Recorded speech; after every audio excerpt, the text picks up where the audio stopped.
हरियाणा में एक समय कांग्रेस सरकारों का था जब बिना खर्ची पर्ची के एक नियुक्ति तक मिलना मुश्किल था।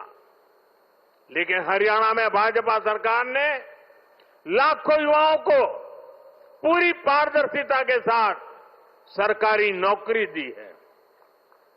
नायब श्री सैनी जी के नेतृत्व में ये सिलसिला लगातार चल रहा है। साथियों, यहां दिल्ली में भी जो झुग्गियों में रहते थे, जिनके पास अपने घर नहीं थे, उनको पक्के घर मिल रहे हैं।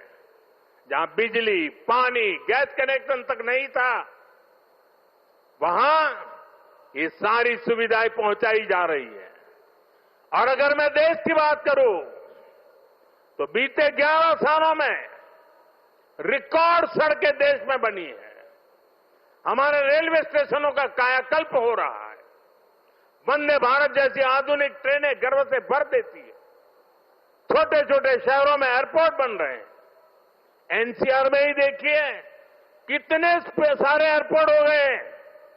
अब हिंडन एयरपोर्ट से भी फ्लाइट कई शहरों को जाने लगी है। नोएडा में एयरपोर्ट भी बहुत जल्द बनकर तैयार होने वाला है। साथियों, ये तभी संभव हुआ है जब बीते दशक में देश ने पुराने तौर तरीकों को बदला है। देश को जिस स्तर का इंफ्रास्ट्रक्चर चाहिए था, जितनी तेजी से बनना चाहिए था, वो अतीत में नहीं हुआ। अब जैसे हमारा ईस्टर्न और western peripheral expressway, Delhi NCR को इसकी जरूरत कई दशकों से महसूस हो रही थी। यूपीए सरकार के दौरान इसको लेकर फाइलें चलनी शुरू हुई। लेकिन काम तब शुरू हुआ जब आपने हमें सेवा करने का अवसर दिया। जब केंद्र और हरियाणा में भाजपा सरकारें बनी, आज ये सड़कें बहुत बड़ी शान से सेवाएं दे रही है। साथियों, विकास परियोजनाओं को लेकर उदासीनता का ये हाल सिर्फ दिल्ली एनसीआर का नहीं था, पूरे देश का था। एक तो पहले इंफ्रास्ट्रक्चर पर बजट ही बहुत कम था। जो प्रोजेक्ट सैंक्शन होते थे वो भी सालों साल तक पूरे नहीं होते थे।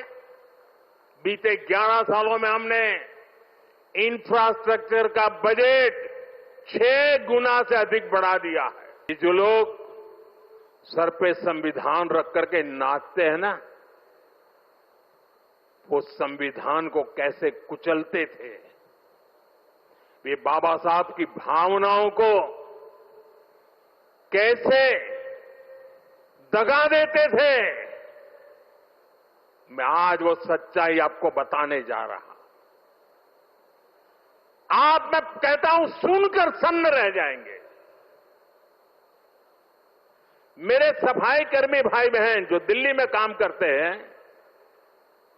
उनके लिए एक खतरनाक कानून था इस देश में। दिल्ली में दिल्ली म्युनिसिपल कॉरपोरेशन एक्ट में एक बात लिखी थी, यदि कोई सफाई मित्र बिना बताए काम पर नहीं आता तो उसे 1 महीने के लिए जेल में डाला जा सकता था। आप बताइए, खुद सोचिए, सफाई कर्मियों को लोग क्या समझते थे?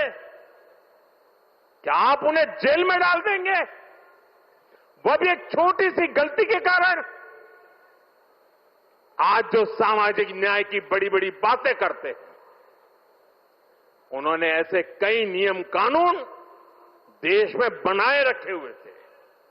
ये मोदी है जो इस तरह के गलत कानूनों को खोज करके खत्म कर रहा है।